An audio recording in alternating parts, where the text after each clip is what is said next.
ওখানে এদিকে আসো। দোকানে এখন ওখানে বসে বসে বসে ওঠো ওখানে। চুরমুড় বানাচ্ছি এখন। হ্যাঁ তারপরে দই ফুচকা, হ্যাঁ চাটনি ফুচকা, হ্যাঁ। আর এমনি জল ফুচকা তো আসি অল টাইম। মানে কি কি আইটেম? সব আইটেম আছে, আইটেম ছাড়া কোনো কাজ নেই। দই ফুচকা কিরকম সেটা? দই ফুচকা হেভি ফুচকা, খেয়ে দেখিস একবার। দই ফুচকা বানাচ্ছ? হ্যাঁ সব বানাচ্ছি। আর চুরমুর বানাচ্ছ? চুরমুড় বানাচ্ছি, চাটনি ফুচকা বানাচ্ছি, চাটনি ফুচকা। জল ফুচকা বানাচ্ছি।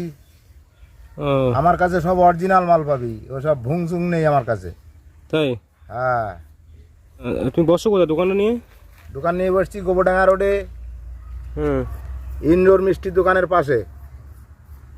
মানে সেটা কি থানা মোড়ে তো? থানার মোড়ে গোবরডাঙ্গা রোড, ইনডোর মিষ্টির দোকান আছে, মিষ্টির দোকানের পাশে। হ্যাঁ। ওখানে দোকান লাগাচ্ছি এখন। ও মানে কটার থেকে কটা পর্যন্ত খোলা থাকে? ও 4টের থেকে রাত 11টা পর্যন্ত। 4টে থেকে রাত 11টা, মানে বিকেল 4টে, তাই তো? হ্যাঁ ও, চলে যাবি, হুম। হেভি ফুচকা খেয়ে দেখবি, আচ্ছা না খেলি বুঝতে পারবি না। ঠিক আছে।